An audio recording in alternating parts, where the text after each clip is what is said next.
마태복음 13장에 나오는 그 씨 뿌리는 비유라고 했을 때에 거기에 대한 그 해법은 해결책은 13장 35절에 보면 나옵니다. 13장 35절에 보면 이는 선지자로 말씀하신 바 내가 입을 열어 비유로 말하고 그 비유를 말하는 당사자죠. 창세전부터 감추인 것을 드러내라. 비유로 말하시는 그 당사자가 창세전부터 감추은 것 모든 그 비밀을 드러내는 활동에 나서게 된다는 말씀입니다. 그렇다면 이 씨 뿌리는 비유에서 씨를 이렇게 뿌리고 저렇게 뿌리고 무엇을 돌짝하게 뿌리고 그 길가에 뿌리고 가시분부에 뿌리고 저 밭에 뿌린다는 것은 우리만 뭐만 생각하면 되냐면 마지막 4개의 마지막 장면을 생각하면 됩니다. 하나의 장면은 30배, 60배, 100배 열매를 맺었고 나머지 3개는 전혀 열매가 없었습니다. 그러면 마태복음 13장 내가 입을 열어서 비유를 말하고 그 비유를 말하시는 그분의 활동성은 차별화되는 열매 없는 쪽과 열매 있는 쪽을 차별화되는 식으로 비유를 말하신 당사자가 그것을 현실화시키면서 계속해서 활동해 나가시는 것이죠.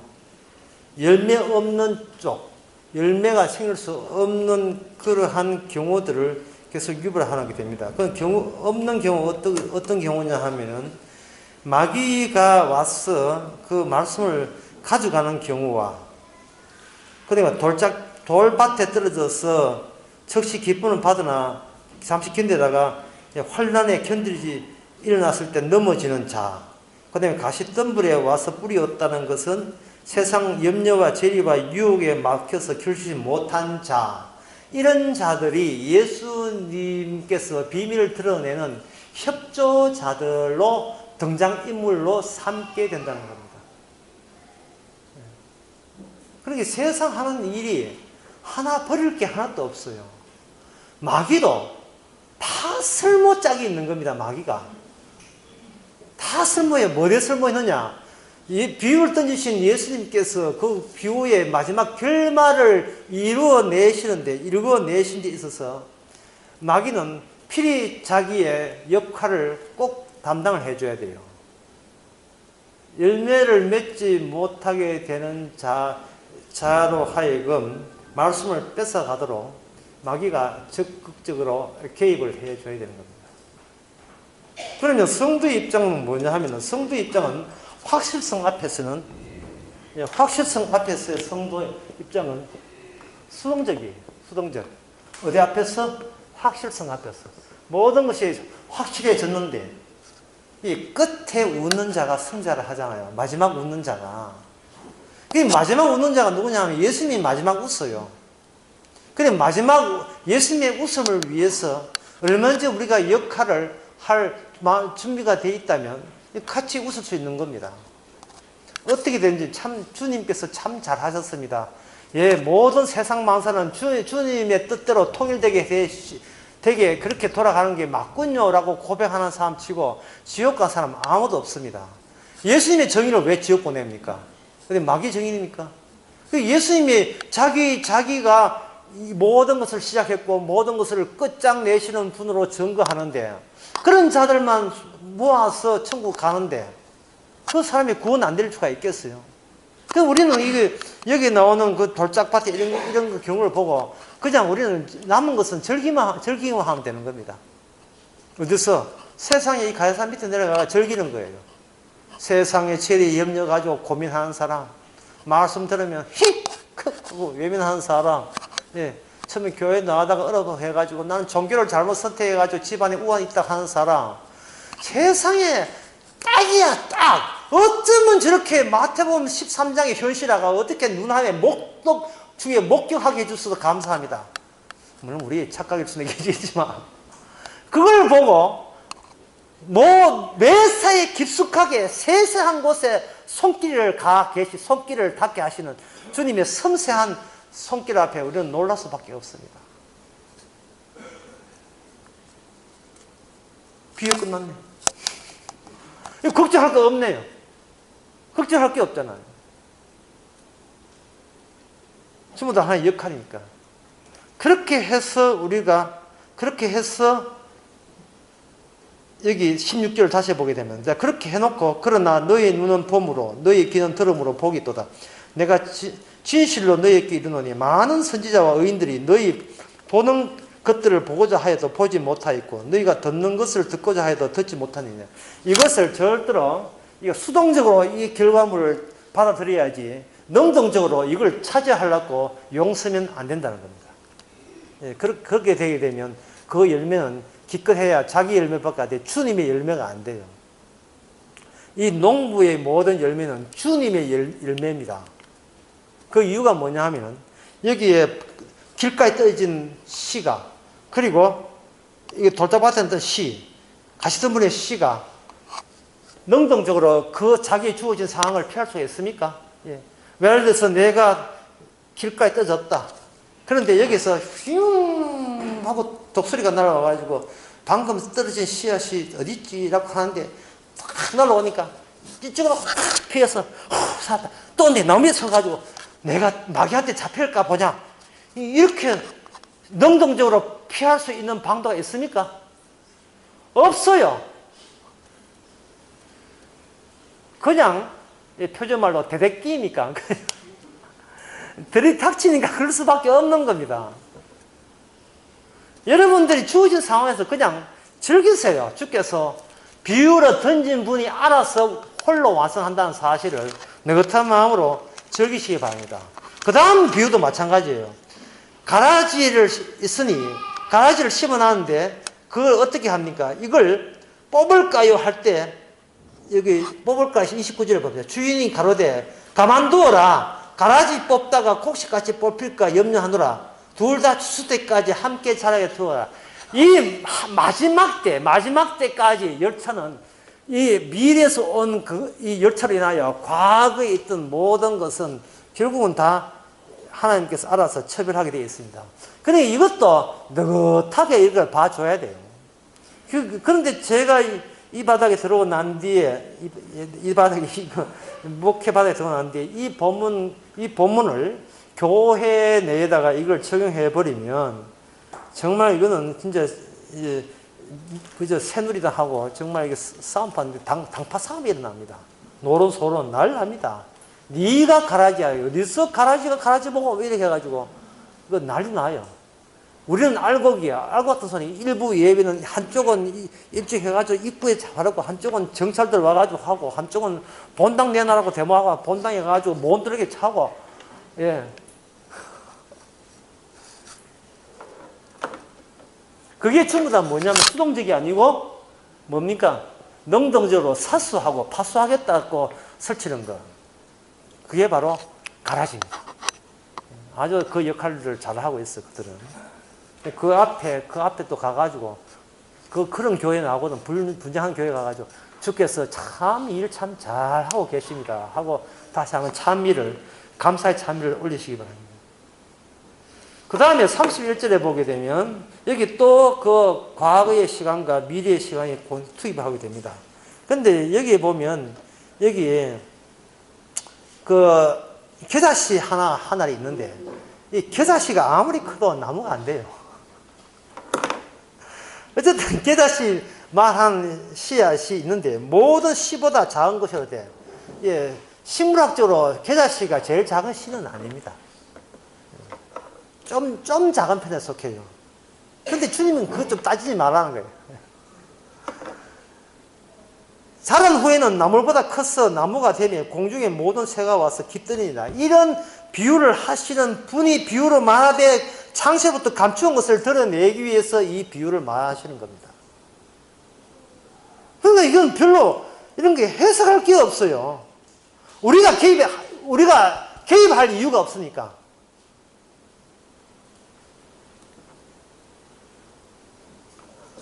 그냥 구경만 하고 떡만 먹으면 되니까요. 예수께서 이 모든 것을 우리에게 비유로 말씀하시고 비유가 아니면 아무것도 말씀하지 않으셨으니 이는 선지자로 하신 바 아까 이야기했고요. 그 다음에 36절에서 쭉 보게 되면 인자는 밭이요 세상은 조연 씨요 천국은 아들들이요 가라지는 악한 아들이요 가라시는 새는 마귀요 추수 때까지 이런 전부 다 이거는 예수님이 홀로 하셨다는 것에 필요한 하나의 스텝들이에요. 스텝들. 조명은 누가 담당하고, 예. 그리고 카메라는 누가 담당하고, 연출은 누가, 조연출 누가 하고, 미술 담당 따로 있고, 그 다음에 또 뭐예요? 여러 가지. 또 여러 가지 또 많을 거예요. 그 모든 스텝들, 예. 끝나고 나서 짜장면 한 거 얻어먹는 그 스텝들 있잖아요. 그런 스텝들이 이 주인 마음에 쫙 깔린 거예요. 그 스텝들이 마귀요. 스텝들이 바로 이단이고 불신자요. 그런 거다 말이죠. 그 스텝들의 특징이 뭐냐? 한결같이 예수님이 하는 일에 대해서 자기 긍정적으로 자꾸 개입하려고 시도한다는 겁니다. 이 비유에 대해서 긍정적으로 뭔가 몸부림친다는 거예요. 그냥 비유는 비유일 뿐, 예. 우리는 그냥 느긋한 마음으로 보면 되는 겁니다. 그럼 비유는 어떻게 이루어지는가? 그거는 비유 끝나고 난 뒤에 이루어져요. 비유는 하나의 원설계도고, 그 설계도대로 이제 쭉 이게 미래에서 투입된 시간이기 때문에 그 후대는 계속 이제 예수님께서 끝까지 가실 거예요. 그리고 천국은 마치 좋은 씨앗을 구하는 이런 이야기는 이게 바로 예수님께서 이러한 식으로 반전을 일으키면서 모든 것을 다 바쳐서 이렇게 사는 것을 기뻐하는 것처럼 예수님께서는 자기 일에서 남한테 하청 떼준 게 없다 이 말이에요. 본인이 하청 준 게 없고 본인이 모든 일을 본인이 알아서 그냥 홀로 하시는 거예요. 그리고 좋은 고기, 세상 끝에 좋은 고기, 나쁜 고기 이런 것도 마찬가지고 그 다음에 결정적인 것이 마지막 때에 새 것과 옛 것을 곶아내어놓는다. 구약과 신약이라 보셔도 무방합니다. 구약과 신약, 새 약속과 옛 약속과 새 언약을 곶아서 내어오는 집주인과 같으니 집주인이 꺼낼 때 혼자 꺼내면서 그 말씀을 혼자 다 이루시는 겁니다. 그 뒤에 나오는 것이 예수님의 신원조회가 나오는데 신원조회에서 그들은 실패합니다.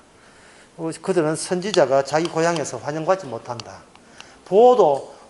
봐서도 누군지를 모르는 거예요. 이제 14장 넘어가 봅시다. 14장에서 주목할 것은 바로 27절입니다. 유령 이야기 나옵니다. 유령이다. 자, 유령이다. 무서워하죠. 왜 유령이라고 했을까요?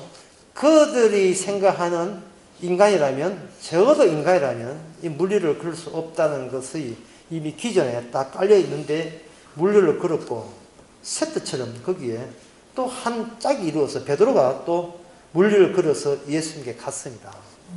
이럴 때 베드로가 물리를 걷는 자기 모습을 자기가 지금 관찰하고 있습니까? 아니면 주님만 보십니까? 베드로가 주님만 바라보고 있죠. 주님만 바라보고 있는 거예요. 이게 바로 주님 앞에서 수동적인 모습입니다. 주님만 바라보고 있다가 갑자기 자기 바라보는 순간 근데 내가 미쳤지 지금 무슨 일을 저지르고 있어 하는 순간 물에 빠졌어요. 자, 그렇다면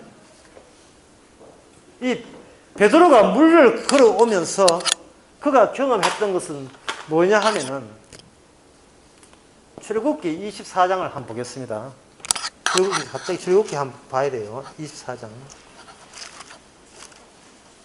출애굽기 24장 거기에 4절에 보면 모세가 여호와의 모든 말씀을 기록하고 이른 아침에 일어나 산 아래 단을 쌓고 이스라엘 12지파대로 12기둥을 세우고 이스라엘 자손의 청년들을 보내어 번제와 소와 화목제를 여호와께 드리게 하고 모세가 피를 취하여 반은 여러 양푼에 담고 반은 제단에 뿌리고 언약궤를 가져다가 백성에게 낭독하고 끝나고 난 뒤에 또 피를 백성에게 뿌립니다.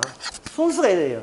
12, 그 다음에는 법, 제사법 포함됩니다. 제사법, 낭독한 제사법. 그 다음에 마지막 마무리가 뭐냐 하면 피가 되는 겁니다. 피. 그럴 때 이게 뭐냐 하면 여기에 언약이 체결돼요. 언약이 체결됩니다. 12지파는 인간입니다.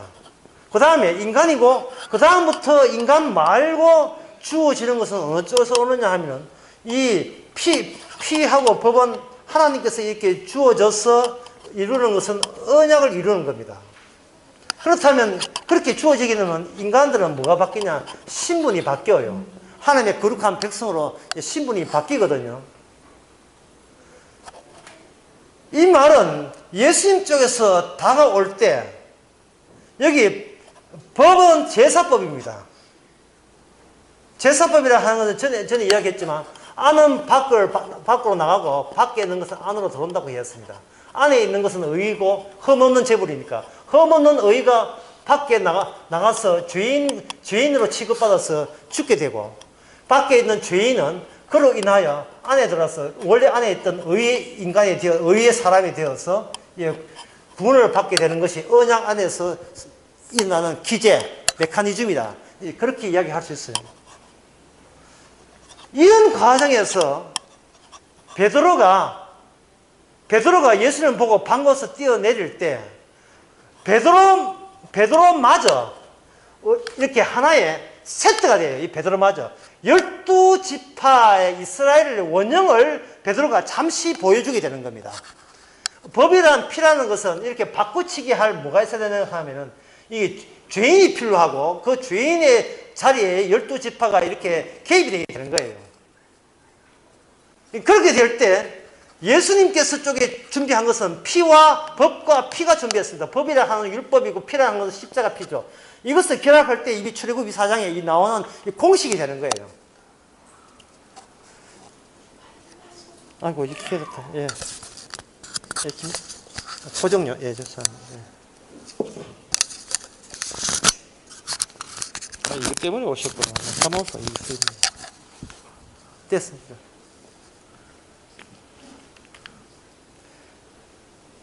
베드로가 어느 정도 수동적이 되느냐 하면은 나 없다.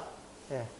그냥 주님만 있으면 주님이 알아서 모든 것을 친히 홀로 이루신다 하는 순간 그 베드로의 자리는 물이든 불이든 상관없이 주께 같은 범주 안에 속하는 겁니다.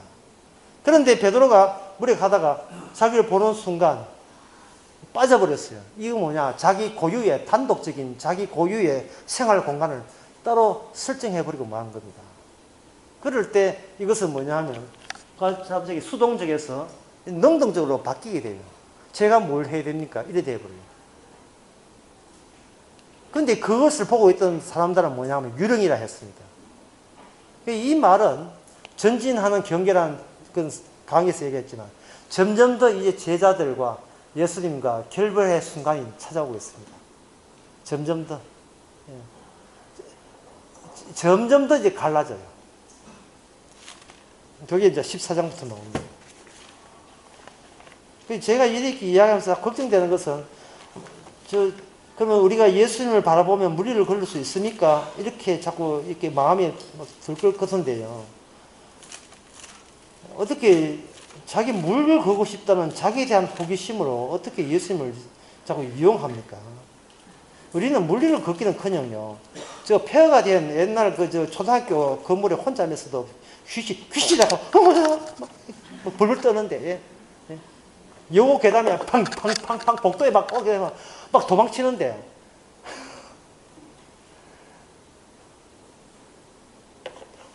심지어 그걸 보고 자기가 유령이고 깜짝 놀란 사람이 있어요. 우리는 모든 것이 자기 중심이기 때문에 이 생활 공간에서는 자꾸 이런 것을 흉내내지 마세요. 베드로가 물을 걷다 해서 제자들이 또 베드로야 한 번만 더 내 눈앞에 있는 한 번만 더 걸어 내가 사진 찍어줄게 한 번만 더 이런 거 없습니다. 바울이 손수건 가지고 사람이 이렇게 낫겠다고 손수건 한 번만 더 해 이런 게 없어요. 모든 것이 예수님이 주 되심을 드러내야 그냥 잠시 역할로 거기에 들어갔는데 그게 제자들한테는 신스틸러, 신을 강탈하는 아주 인상적인 그런 장면처럼 느껴지겠죠. 15장 봅시다. 15장에서 여기에 15장 18절을 봅시다. 17절에 입에로 들어가는 모든 것이 배로 들어가서 이 전에 했는데요. 뒤로 들어가서 버리지 알지 못하느냐. 입에서 나오는 것들이 마음에서 나오나니 이것이야말로 사람을 더럽게 한다. 사람 마음 안에는 뭐가 들어있냐 하면 아무리 경건하고 손 씻고 뭐가 경건하게 어떻게 해도 마음속에 들어왔다 나왔다 하면 전부 다 그것이 주께서 받을 수 없는 더러운 짓이 되는 겁니다. 살인과 간음과 음란과 도적질과 거짓 증거와 해방이니 이런 것들은 사람을 더럽게 하는 것이요 씻지 않은 손으로 먹는 것이 사람이 더럽게 하지는 못하니라. 그러면 손 씻고 경건하게 먹는 것은 괜찮다는 말입니까? 그런 뜻이에요. 그런 뜻이 아니에요. 그냥 살아라. 어차피 인간 안 되는 거 그냥 살아라 뜻이에요. 그 다음에 그 인간 안 되는 거 여기에 나옵니다. 도디에 나와요. 제가 이 장면을 굉장히 좋아하는데 여자가 와서 조용히 예수님이 조용히 그래서 옷가를 예수님이 와서 옷가를 만지는 말고 그는 구장에 있고요. 여자가 와서 예수님께 절하니 예수님이 하시는 말씀이 저를 도우소서 하되 나는 자녀의 떡을 취하여 개들에게 던짐을 마땅치 아니하니라. 여자가 가로되 주여 옳소이다마는 개들도 자기 주인의 땅상에서 떨어지는 부스를 먹나이다. 이에 예수의 대답하여 가라사대 여자여 내 믿음이 옳도다. 내 소원대로 되리라. 이게 뭐냐 하면 바로 그 당시 유대인들과 드디어 제자들과의 결면한 상태에서 제자 아닌 엉뚱한 제3자를 예수님과 그 유대인 사이에 집어넣어 버려요. 집어넣고 왜 너희들이 나를 따를 수 없는가를 계속해서 추가적인 사람들이 와가지고 그걸 이제 보여주는 겁니다. 그게 믿음 좋다, 충실히 따랐습니다 하는 그런 것들이 새롭게 돌발적으로 나타나는 그런 역할을 하는 사람들을 인하여 무식해 됩니다. 그 믿음이라는 게.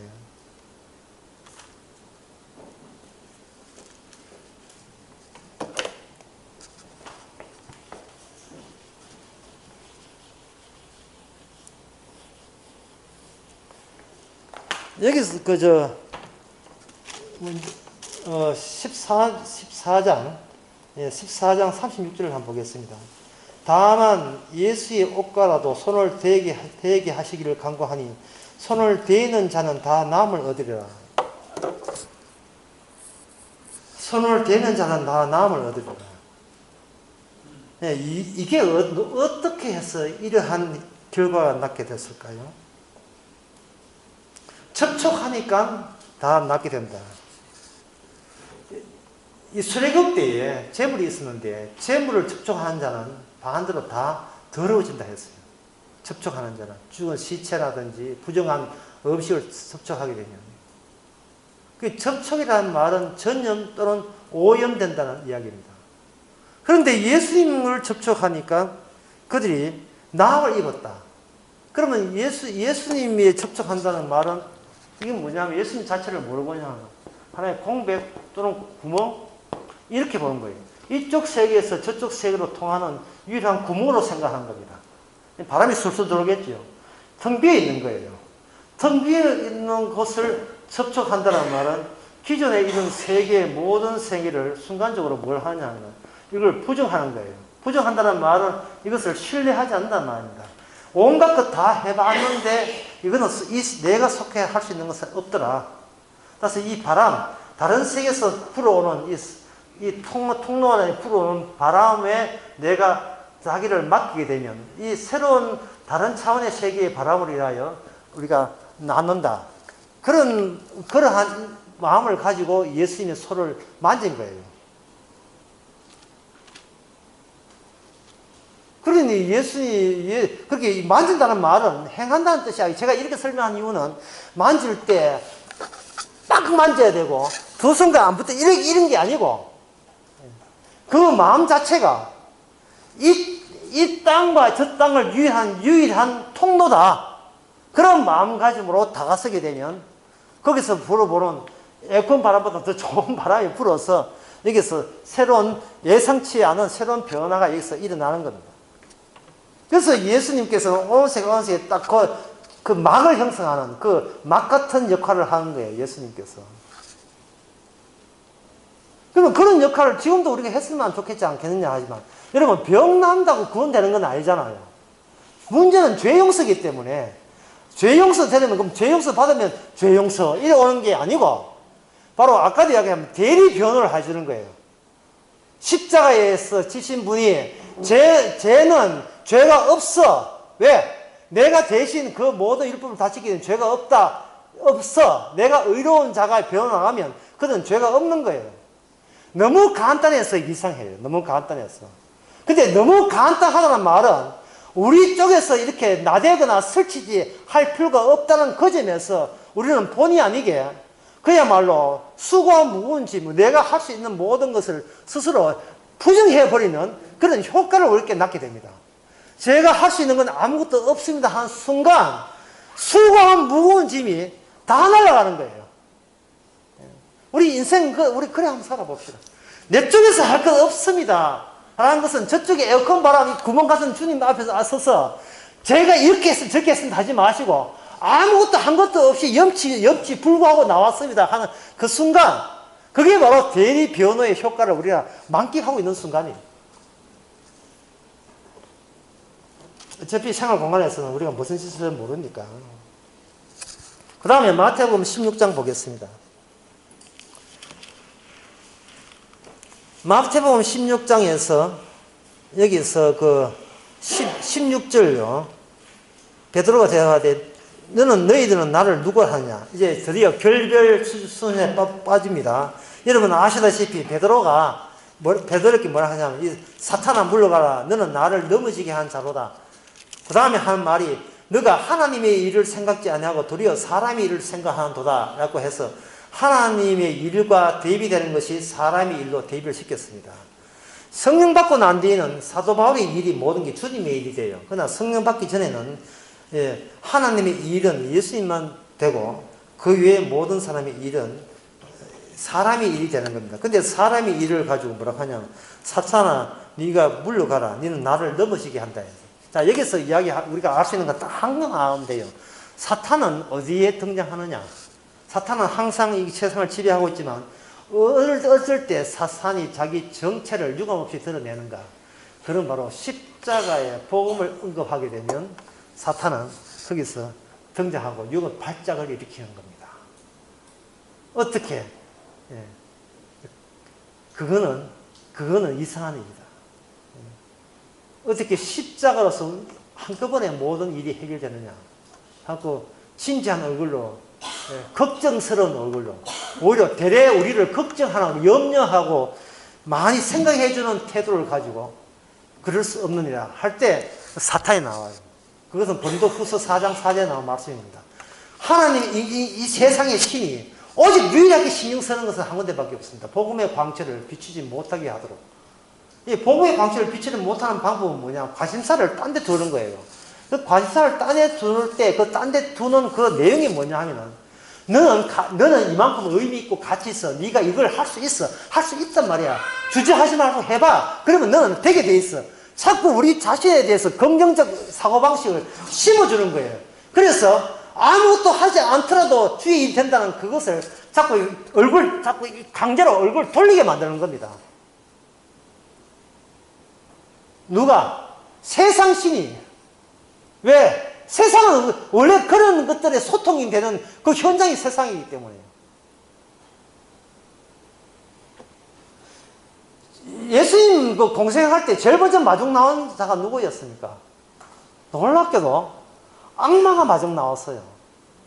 악마가 마중 나올 때 사람들은 궁금해요. 목사님, 악마가 어떻게 생겼습니까? 악마 생기는 거 내가 묘사해 드려요? 녹색 날개 타고 뿔 나고 악마 그렇게 생각하는 것은 그건 아니라 했지요. 그건 우리가 평소에 입고 있던 어릴 때 있던 뭔가 잠재의식이 그렇게 튀어나온 거였어요. 그걸 튀어나와서 묘사한 것이 악마는 한 나쁜 것만 골라가 그걸 집대성 해가지고 악마 그려내게 되면 이 얼굴은 이렇게 있고 쩍 째지고, 쩍 째지고. 이렇게 만화를 많이 봤어. 입은 이런 비웃는 듯 해고 이래가지고 얼굴은 이렇게 길어. 그게 관상학적으로 안 좋은 건 다 끌어모아는 거예요. 뿔 있고 날개는 징그럽게도 이게 녹색으로 돼 있고. 그렇게 돼 있는데, 예.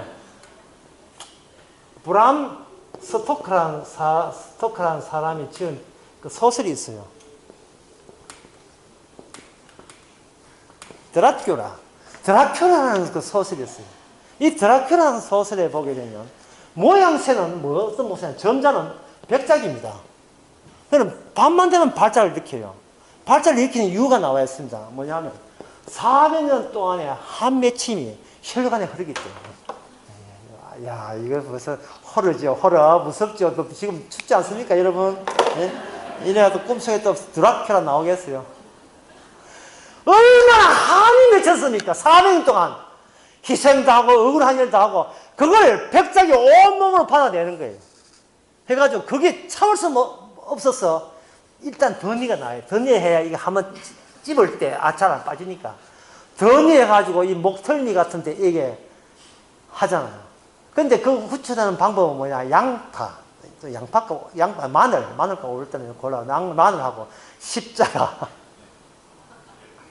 이게 이게 동양스랑이 혼자 되는지 모르겠지만, 그런 식으로 십자가 쫓아다니면 드라큘라가 하고 한다는 거예요. 근데 거기서 우리가 하나 뽑아낼 수 있어요. 한 맺히면, 막이 들렸다 보면 돼요. 한 맺히면. 그놈의 한, 뭐 그래 한이 그렇게 맺혔습니까? 한 맺히면 사조복이 돼 있고, 한 맺히면 전보가 댕기고, 한 풀라고 온갖 짓 하고, 한 맺히면 철학하고 댕기고, 한 맺히면 덤뿍 갑자기 난데없이 헌금을 많이 하게 되고, 한 맺히면 갑자기 나오는 오해까지 나오고요. 뭔가 이 한을 맺히면 사람이 가만히 있지는 못하고 뭔가 해요. 한이 왜 맺히겠어요? 왜 나를 단독 존재로 살지 못하게 만드느냐? 그것 때문에 한 맺히거든요. 그게 바로 베드로가 대표해서 이야기하는 거예요. 우리가 건재한데 그런 불상사는 일어나지 않습니다. 주님은 영원히 우리와 함께 있어줘야 우리가 희망이 있고 낙이 있습니다. 사탄아 물러가라. 너는 나를 넘어지게 한다. 너는 그게 바로 사람이 일이라는 거예요. 그게 사람의 일을 강한다. 이 말은 사람 중에서 한 안 맺힌 사람은 없다 이 말입니다. 모든 사람이 한이 맺힌 거예요. 자, 그런데 16장에 봐서 하는 말이 바요나 시몬아 너가 복이 있다. 네가 알게 하여서 네 혈육이 아니고 하늘에 계신 내 아버지니라. 또한 내게 이르노니 너는 베드로라. 내가 이 반석 위에 내 교회를 세우리니 음부의 권세가 이기지 못하리라. 내가 천국 열쇠를 내게 주리니 너가 땅에서 무엇이든지 매면 하늘에서 매일 것이고 땅에서 무엇이든지 풀면 하늘에서 풀리리라. 이에 제자들이 경계하사 자기가 그리스도인 것을 아무에게도 이르지 말라 이렇게 했습니다. 이걸 뭐냐면 이 반석을 베드로를 가지고 반석이라고 이렇게 했습니다. 그러면 이 베드로가 앞으로는 예수님하고 의견 충돌이 없어야 되는데 그 이야기가 난 뒤에 예수님이 십자가 이야기하고 베드로로 가지고 네가 사탄아 물러가라 했다면 이것이 가장 반석다운 최상의 반석 돌로서는 더 이상 완벽할 수가 없는 최고의 반석으로서 베드로가 아주 적절한 태도를 보이게 된 겁니다. 자력으로 교회되는 방법은 없었다. 이게 베드로가 다시 이걸 보면서 얼마나 절감했겠습니까? 내가 가장 교회의 반석다운 이유는 내가 바로 사탄에 물러가는 소리를 들을 만한 대표에서 그런 고백을 했다는 대표자이기 때문에 그렇습니다. 베드로가 그런 고백했다는 다른 사람도 다 고백하거나 우리도 그런 고백하거든요. 한 맺혔으니까 무슨 일을 뭐 하겠어요. 그게 바로 교회입니다. 교회는 다 진짜 한 짓거리들 하고 오신 분들이에요. 아직도 그런 짓거리 안 했으면 그런 짓거리들 아주 남아있다는 것이 상당히 아쉽네요. 염려스럽습니다. 17장 봅시다. 점점 더 이제 제자들과 헤어질 대목들이 가까이 옵니다. 변화산 이야기인데, 이 변화산에서 그 3명이 대표로 올라갔습니다. 3명이 대표로 올라갔는데, 베드로가 아주 멋들어진 극히 인간적인 세속적인 발언을 합니다. 뭐냐 하면, 초막셋을 지어드리겠습니다. 이게 왜 가장 세속적이냐 하면 초막셋은 누구한테 좋은 집이냐 하면 땅 밑에 사는 베드로, 야고보, 요한한테는 멋들어진 제안입니다. 이거면 되겠습니까? 얼마만 되겠습니까? 예, 같이 살고 싶은데 예, 집 지어드리겠습니다. 그러나 그 산 위에 있는 세 사람, 예, 예수님과 그리고 야고보가 이제 예수님과 그리고 엘리야와 모세는 그런 집이 필요 있겠어요, 없겠어요? 그런 집이 필요치 않잖아요. 그러니까 이거는 베드로가 무엇을 격려하지 못했냐 하면 예수님의 십자가를 아주 격려하지 못했기 때문에 자기가 원하는 바가 곧 주님도 굉장히 좋아하는 그런 선물이 될 것이라고 지금 사고를 일으키는 겁니다. 그러나 하나님 뜻은 뭐냐? 갖다 바칠 생각하지 말고 너희는 저 예수님의 말만 들어라. 이게 하나님의 영광 받으시는 원하는 바예요. 하나님께서 원하는 바는 뭐냐면 예수님 말씀대로 사는 거예요. 이미 하나님 갖다 바칠 생각하지 말고 예수님 받을 생각하지 말고 예수님 나오는 그 말씀을 경청하고 어떤 식으로 과정을 이끄는가를 그 말을 마음에 담는 그것이 바로 하나님 아버지께서 이미 인정하는 겁니다. 그럼 여기서 우리가 확정 지을 수 있는 것은 뭐냐 하면 하나님께서는 누구에게만 모든 정보를 알려주셨다? 누구에게만 주셨습니까? 하나님에게는 예수님에게만 모든 걸 알려줬기 때문에 예수님 외에 다른 모든 것은 뭐가 되냐 하면 이게 우상 숭배가 되는 겁니다. 예수님 외에 우상 숭배돼요. 그러면 예수님 외에 여러 가지 항목이 있는데 한번 적어보겠습니다. 제일 중요한 것이 뭐냐? 교회. 그러니까 교회를 위하여 사는 것은 우상 숭배가 되는 겁니다. 그리고 자기의 그 생활 환경, 자기 집을 위해 사는 것도 그것도 자기 가정을 하는 것도 그게 우상 숭배가 되고 그 다음에 자기 직장 이것도 우상 숭배가 되고 그러면 여태까지 자기의 조국을 위해서 자기 국가를 위해서 민주화 운동을 위해서 이게 뭔가 전부 다 전부 다 우상 숭배가 되는 겁니다. 제가 이렇게 이야기하면 주님을 위해서 가정을 잘 다스리면 되지 않습니까? 주님을 위해서 잘 다스리면 되지 않습니까? 이렇게 생각하는데 주님을 위하려면 주님의 조치가 주어졌을 때는 영광이 됩니다. 뭐냐 하면 자기 가정 살펴다가 주에 의해서 폭삭 망했다는 그러한 체험을 할 때 그것이 예수님께 영광이 되는 겁니다. 뭔 뜻인지 아시겠습니까? 주님 덕분에 우리 가정 다 다스리겠다 하면 이게 섬기는 대상이 두 개가 되고요. 주님도 섬기고 자기 집도 섬기는 그런 얄팍한 꼼수를 쓴 거예요. 자기 자신, 여기 한국에 자기 자신을 위해서 사는 것도 이게 우상이 되는 겁니다. 자기 욕심은 또 탐심도 우상 숭배입니다. 골로새서 4장에 나와서. 예수님의 말씀만 우상 숭배가 아니에요. 그러면 이 예수님만 말씀 사는 방법은 뭐냐? 주께서 알아서 이런 것들이 의미 없음을 알아서 이렇게 조치를 해 주시니까 우리가 미리 걱정하거나 염려할 필요는 없습니다. 그냥 우리 하는 대로 그냥 우리 가정 섬기고 직장 섬기고 이렇게 해주시면 우리들의 기대대로 잘 안 되실 것입니다. 그럴 때 주께 영광 돌리시면 되는 겁니다. 굉장히 쉽죠? 굉장히 간단합니다. 그 다음에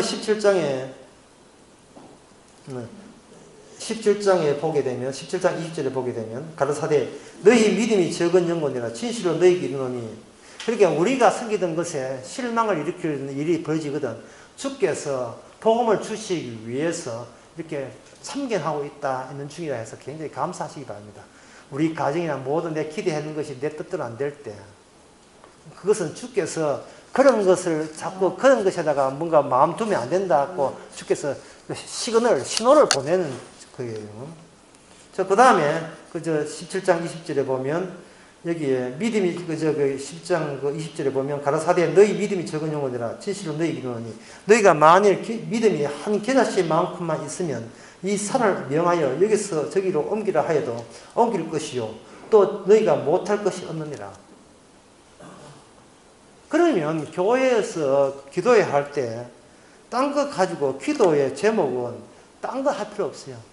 자, 성도 전도사 앞에서 한 30분 동안 이제 찬양하고 인도하고, 자, 기도 제목 할 때, 자, 다 합심하여 요 산을 옮깁시다. 요 가야산을 옮깁시다. 요게 기도 제목이 돼야 돼요. 왜냐하면 분명히 조건은 산을 옮길 만한 있으면, 옮겼다면 그것은 겨자씨만한 믿음이 있다고 봐주겠다는 거예요. 그러면 산을 못 옮긴다면 겨자씨만한 믿음도 없는 겁니다. 진짜 믿음이 없는 거예요. 그러면 누가 기도해서 산을 옮긴 사람이 혹시 있습니까? 그런 사람 봤습니까? 없지요. 그러면 아무도 믿음이 없는 거예요. 그게 바로 교회입니다. 교회는 믿음이 있으면 안 돼요. 왜? 믿음은 갖다 줘야 돼요. 주님께서. 아까 우리 식사할 때 우리 각자 제각기 전부 다 뭐 창고에 들고 갔습니까? 장 봐가지고 갔습니까? 그냥 다 차려놨잖아요. 늦게 가면 뭐 빈밥 없지나. 다 차려놨잖아요. 그냥 먹기만 한 그게 믿음이에요. 그게 바로 교회입니다. 거기 참석한 것도 주의 은혜요. 앞자리에 앉게 된 것도 주의 은혜요. 앞자리에 앉으려고 하다가 군사님한테 눈촉 받아가 뒷자리에 간 것도 은혜요. 차장 보다가 4절 불러야 될 걸 3절 불러가지고 우사 당한 것도 은혜요. 그것도 생중계 되는데 그것도 가사다 들었거든. 그 은혜요. 모든 그 일어나는 그 모든 현상이 반주하다가 텅텅텅 해가지고 반주 또 미끄러지고 그것도 은혜요. 모든 것이 주께서의 상찬, 주께서 네 잔이 넘치나이다. 시편 23편. 내 모든 것이 현장에 있다는 모든 것이 나에게 넘치는 믿음 없으면도 주어진 그 모든 것이 주님에서 제공되는 것을 믿을 때 그게 바로 믿음입니다. 그 제자들은 이 병남, 이 자주 넘어지고 심지어 간절히 되는 이 모든 이 병자의 권침은 우리 소관이 아니고 주님 소관인 것을 그들은 믿지를 못한 거죠. 예수를 안 믿는 겁니다. 그들이 능력이 없는 게 아니고 처음부터 예수를 믿지 않기 때문에 그들은 믿음이 없는 거예요. 그래서 네 식으로 하려면 산을 한번 옮겨봐라고 주께서는 이렇게 숙제를 준 거예요. 그렇게 네가 갖고 있는 믿음이 이게 뭐냐면 제자를 가르치면 결별 수순을 밟는 겁니다. 그리고 난 뒤에 그 24절에 보니까 여기에 어떤 사람이 세금 내라, 성전세 내라고 이렇게 했을 때에 성전 내라 할 때에 예수님께서 어떻게 하느냐면 우리가 본인이 성전이기 때문에 안 받아도 됐지만 너희들도 오해케 하게 하기 위해서 성전세를 줄게 하면서 돈 있음에도 불구하고 돈 없어서 못 주는 게 아니고 있음에도 불구하고 낚시를 던져서 그런 고기를 가져다가 입을 열게 되니까 거기에 딱 성전세보다 더 많이 딱 성전에 딱 합당한 액수의 돈이 나왔습니다. 그러면 이것은 무엇을 뜻하느냐? 없는 데서 생긴 거예요. 사전에 공작해가지고 예수님께서 제자들을 몰래 고기 한 마리 잡아가지고 낚시해가지고 입을 벌려가지고 성전에 딱 해놓고 저걸 물에 딱 끼워놓고 타이밍 맞춰서 이래 와가지고 성전세를 내라고 베드로야 고기 잡아봐라. 고기 잡아라. 베드로가 그 고기 말고 저 고기 벌써 표를 해놨거든 주님께서. 그 고기 말고 이 고기에 그렇지 입 벌려 나왔다. 자꾸 원인을 추적해 들어가지 마시기 바랍니다. 이 비슷한 이야기가 마태복음 25장에 나옵니다. 마태복음 25장 그 설명하고 여기서 마치겠습니다. 마태복음 25장에 보면 세 가지 비유가 나오는데 하나는 기름 준비하는 지혜로운 처녀. 두 번째가 너무너무 유명한 거예요. 교회 뭐 한 달만 타도 다 아는 유명한 비유 나옵니다. 아니 달란트 비유인데 이 달란트 비유가 언제부터 탤런트 비유로 바뀌었어요? 기가 찰 일입니다. 달란트는 그 돈 액수인데, 근데 탤런트, 갑자기 영화 탤런트가 왜 나옵니까? 재능이 나오고. 재능 기부하라 이 말이 아니거든요. 이 말이잖아요. 달란트 비유. 그 다음에 나온 게 뭐냐 하면은, 아무것도 한 것도 없는데 예수님께서 어린 소자에게 지극히 작은 자가 네가 했다고 하는 양과 염소의 비유, 지옥과 천국의 비유, 이 세 가지 비유에, 이 결론부터 먼저 말씀드리겠습니다. 이 비유가 뭐냐 하면은, 이게 주께서 없는 것을 내놔라. 없는 것을. 네게 없는 것을 내놔라. 이 말입니다. 없는데 어떻게 줘요? 없는데. 없는 것을 내놔라 하는 것은 뭐냐 하면은 없는 것을 내놓는데 어떻게 하냐. 예수님께서 움직이십니다. 움직이게 되면 없는 것이 새롭게 발생됐다는 그 원인이 예수님의 움직임으로 인하여 연계해서 없는 것이 새롭게 생깁니다. 예를 들면 여기에서는 주님이 먼국에 출장을 가버려요. 가만히 그렇게 나가 공장에 일해야 되는데 출장을 가버립니다. 이게 움직임입니다. 주님이 움직이는 순간 그들에게는 내한테 이런 게 있었어. 그런 요소를 내놓게 되죠. 그걸 내가 움직여서 획득된 부가적인, 더 추가적인 것을 내 것으로 가져달라는 거예요. 신랑이 미리 와서 신부 챙기고 결혼식하면 돼요. 근데 신랑은 오지를 않습니다. 신랑이 오지 않다가 움직입니다. 움직일 때, 그때 기름이 필요하다는 새로운 요소가 발생이 돼요. 그 기름 보겠다는 거예요. 기름을 보겠다는 겁니다. 신랑이 그냥 계속 있지. 신랑이 있을 때는 기름이 필요 없어요. 그래서 신랑이 드디어 신부를 만나러 오면서 기름이 새롭게 필요한 요소로서 신부 맞이할 중요한 핵심 요소로 등장합니다. 그 기름 보자는 거예요. 그 기름을 보자는 거예요. 그러니까 사람이 가만히 있으면, 이건 세 번째 비유인데요. 가만히 있어도 주님께서 혼자 설치되는 거예요. 혼자 설치되면서 아무것도 한 것도 없는데 주섬주섬 이거 네가 해놓은 거고 이것도 네가 내가 줄랑 다 가져가요. 가져가니까 언제 목마를 때 마실 걸 주었고 언제 배고팠을 때 먹을 걸 주었고 언제 헐벗에 주었으니까 네가 내한테 줬다. 제가 언제 주었으니까. 천국 가는 양은 기억이 안 나요. 언제 우리가 주님한테 했는지 기억이 안 난다니까요. 그러니까 제가 그냥 막 사시라 이 말이죠. 막 사시면 주섬주섬 와가지고 이게 가져가요. 마치 회사나 이거 장사하고 있는데 장사하고 있으면 휴지 줬는 노인네 와가지고 주섬주섬 이렇게 수지를 가져가요. 뭐 벌이 나는 거 이래서 나중에 와가지고 할아버지 이 휴지 어디서 줬습니까? 저 사람이 줬습니다. 그래서 그 장사하는 사람은 내가 준 적 없는데 아니요, 저 할아버지가 저 사람이 내 어려울 때 내 하랍고 이렇게 종이까지 모아가지고 저한테 할아버지 이거 해가지고 용돈 쓰세요 이렇게 들었다는 거예요. 이 순전히 이건 예수님 노인의 자작극이잖아요. 그 세상 자체가 주님의 자작극이에요. 그게 주님의 활동 때문에 우리가 의도하지 않는데 주께서는 우리 것으로 우리가 한 것으로 전부 다 주시는 것. 이것이 주께서 모든 활동의 그 열매와 혜택을 자기 백성에게 넘겨주는 그런 비유가 마지막 때에 성도에게 주시는 혜택입니다. 이게 세 가지 비유예요. 기름 준비하면 주유소 가까이 살아야 돼요. 빨리 와서 후딱 해야 됩니다.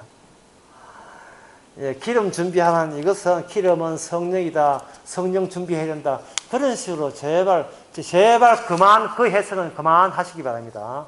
내 쪽에서 나서서 뭘 준비해야 구원받는다는 것은 과거로부터 현재를 거쳐서 미래가 보장되지 않은 불확실한 미래를 위해서 남들이 투쟁하고 노력하는 그러한 종교적인 행위에 불과합니다. 그런 것은 전부 다 사기입니다. 가만히 있으세요. 주께서 다 혼자 하셔가지고 모든 것을 네가 나를 위해서 이렇게 고생했다는 식으로 우리에게 제공해 줍니다. 그러면 우리에게 남는 것은 딱 하나밖에 안 나와요.